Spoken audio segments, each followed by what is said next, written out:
Hey guys, welcome back to the This Is All Skate Shop YouTube channel. I'm Ivo, and today we're going to do a review of the Powerslide Imperial. The weather is getting colder, but that doesn't matter if you have this great This Is All jacket.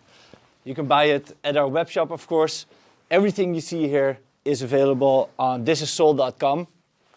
And also we have a store in Amsterdam. If you want to try some skates like these Powerslide Imperials, it's always best to come by and try the skates on your feet, because you only know if it's a total match for your foot if you have it actually on.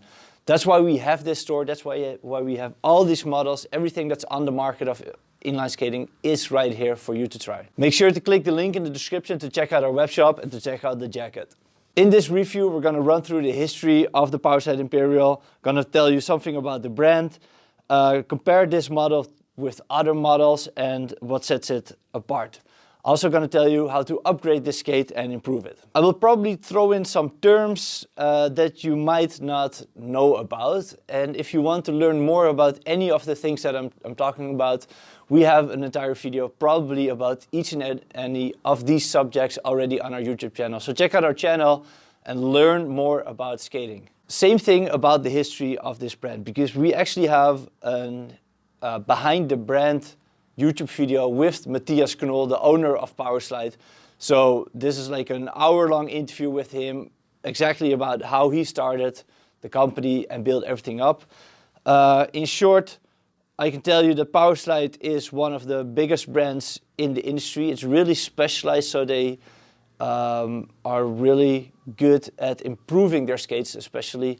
Like every year they come out with new stuff and they keep on getting better and better. What sets Powerslide apart from other brands is how good they are at innovating. This skate, however, is a very generic skate. So there's some cool things about it. Definitely, I'm going to tell you everything there is about this skate.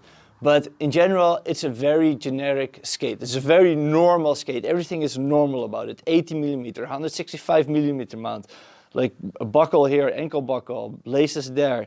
It's just a normal hard boot. This is kind of like a standard skate. So in a way also, you cannot really go wrong with it. It's just normal. And that's kind of like what you want if you want to start skating, or even if you want to do some cool stuff in your skate, do some tricks. These skates are just very solid. Right now, on this table, you only see one model. And maybe if you watch more reviews from This Is Soul, then you're used to having more models on the table. And that's just how it is right now. Right now there's only this black and yellow model on the market with white wheels. That's the only model. There have been, however, a lot of other models in the past, and there will also be new models in the future. In the past, there have been a pro skate. There have been like loads of different colors.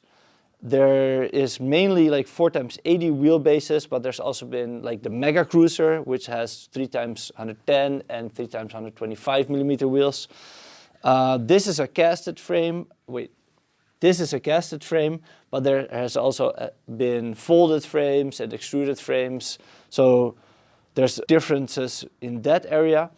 But all of them had kind of like the same liner, I think.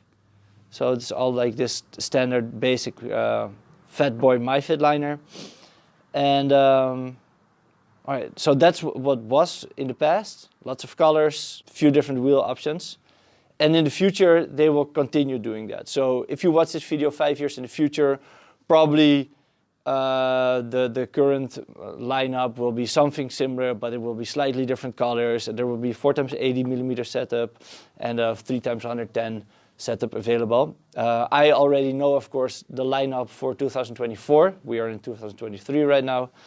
And in 2024, there will be, I cannot probably not say what color, but there will be a very bright colored version of this skate and a solid black one. So these are all the models on the market and everything there is to know about that. Let's move on to the next topic. First thing which is important is the fit, because if the skate doesn't fit, this whole review is kind of like pointless for you. So that's why we always start with the fit. Obviously, again, it's best to come by the store to try the skates on. But if you don't, it's good to know that this is a little bit of a narrow fit skate. pretty normal / narrow, okay? So if you have really wide feet or really tall feet, this probably is not the model for you. But in general, most people that try this skate on here in the store like the way it feels on their feet. So it's a pretty safe bet in that way.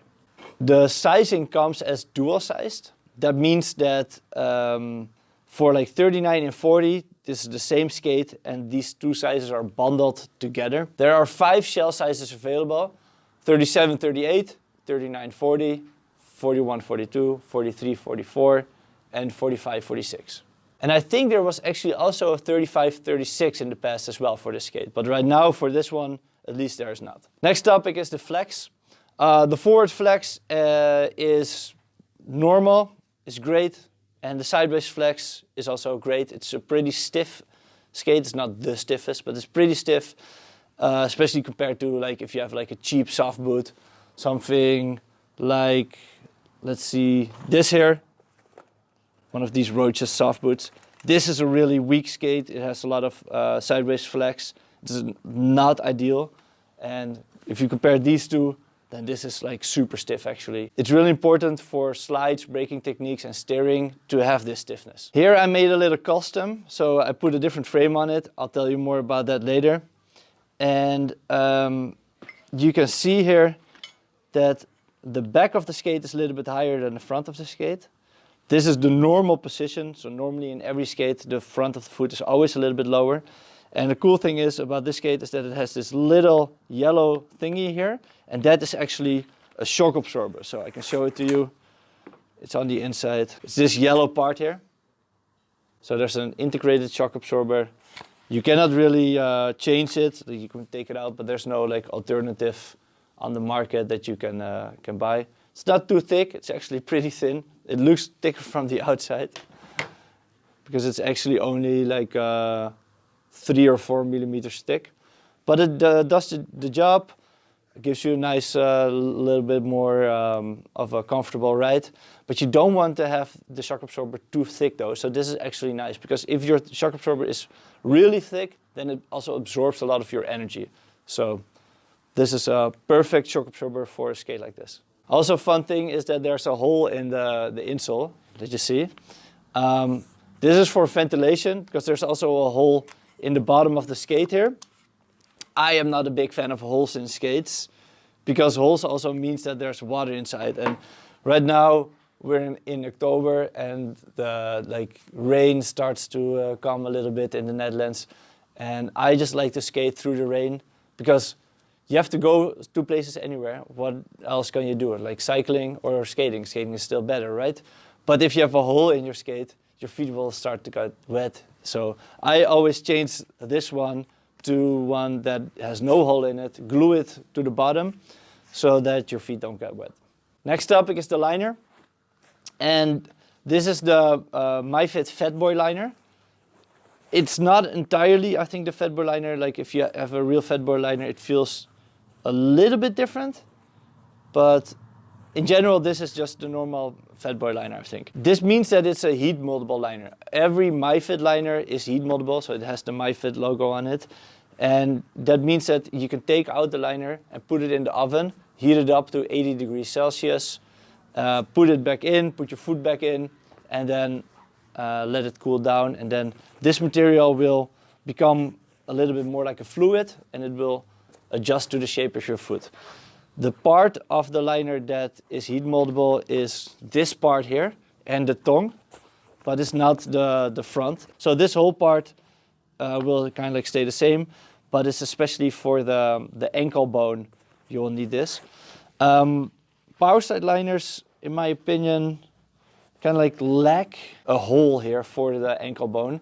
So I do recommend that you actually heat mold it because otherwise, yeah, your ankle will rub against the inside of this liner. Like some other liners have like a real hole here, and Powerslide's always like pretty flat.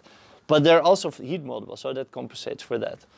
It's a pretty cool feature. That's kind of like one of the things that makes this skate not standard. One other funny thing about this skate is that the label is open on the side, and I see a lot of people putting the buckle through the label like this.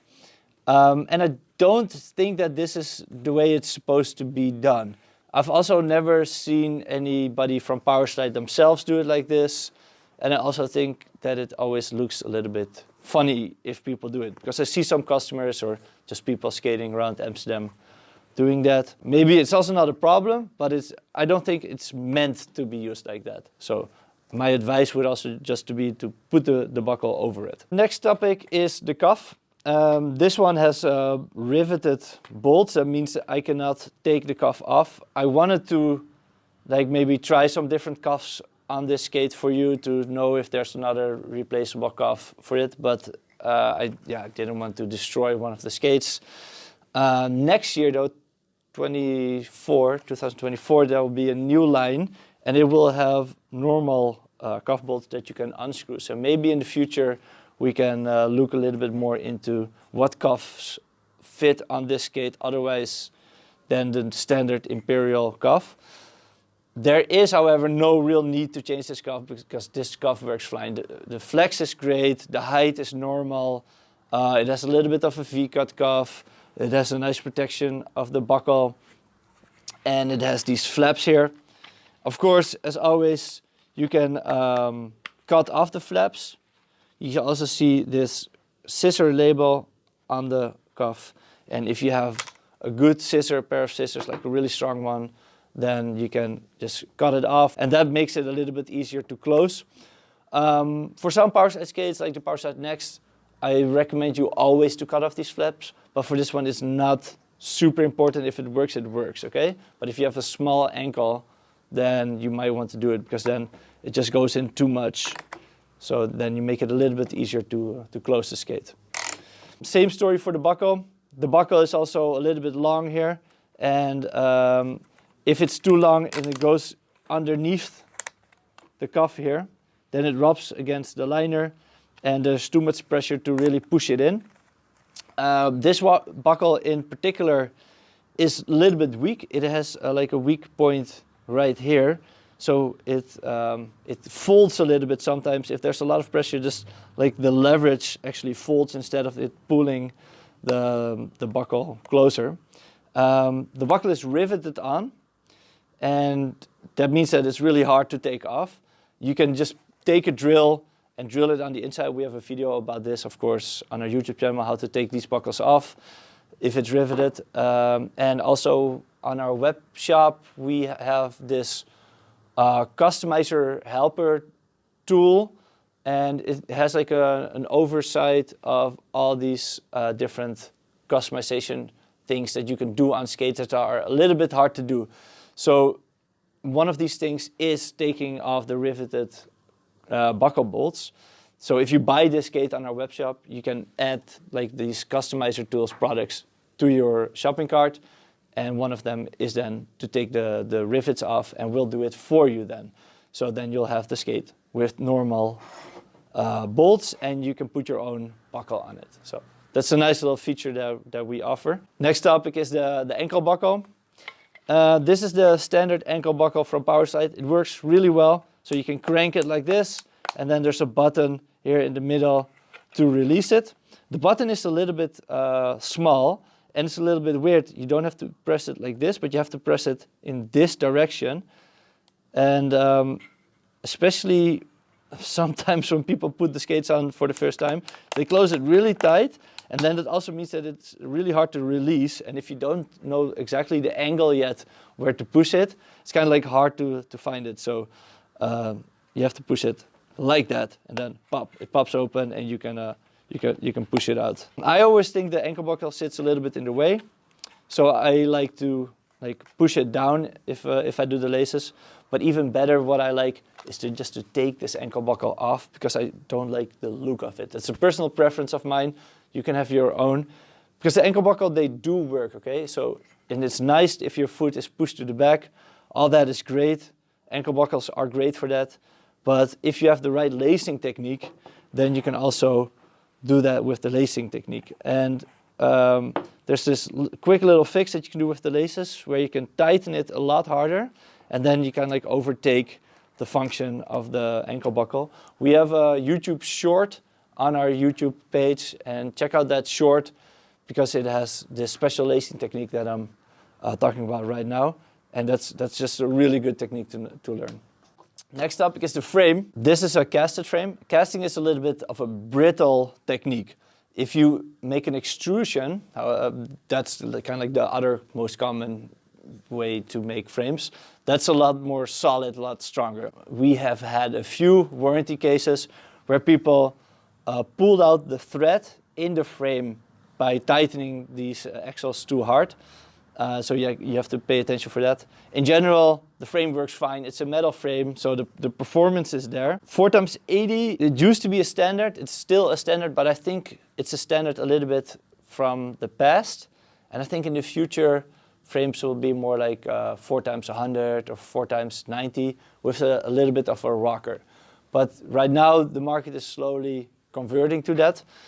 And there's a whole lot of aftermarket frames that offer these 4x90 or 4x100 with a rocker type of frames. One of them is endless. I put an endless frame on this one. And there's something funny going on that I want to tell you. If you want to look at putting an endless frame on one of these skates, is because Endless actually made their frames for FR. FR is another brand. The standard mount that most skates use is the 165 millimeter mount. That means that these two axles that I'm unscrewing right now are 165 millimeters apart from each other. But the FR skates, they have a mounting plate in the bottom with a lot of different holes.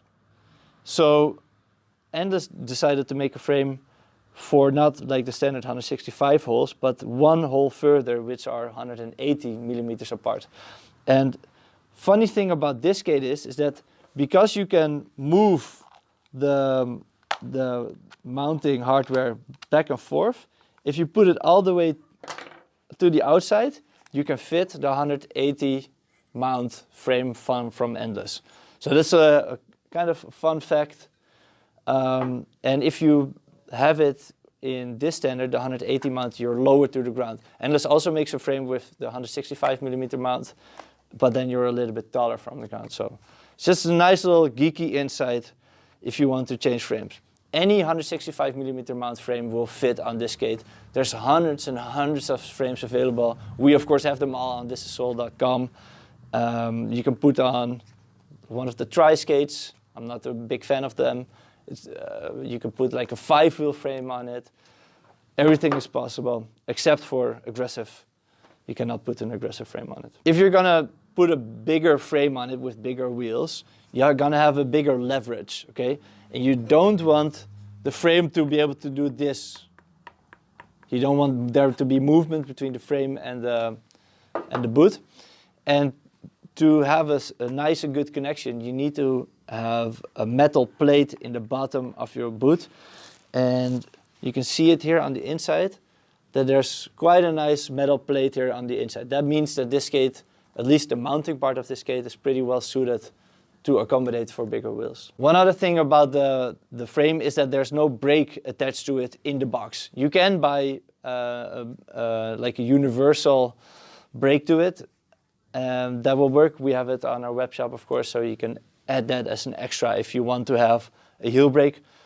What is even better, of course, is to take some lessons. We here have a skate school in Amsterdam. We're right next to the Vondelpark, which is a big park where you can skate and where we also teach. So if you're ever in Amsterdam, you can take us a few lessons, learn how to brake.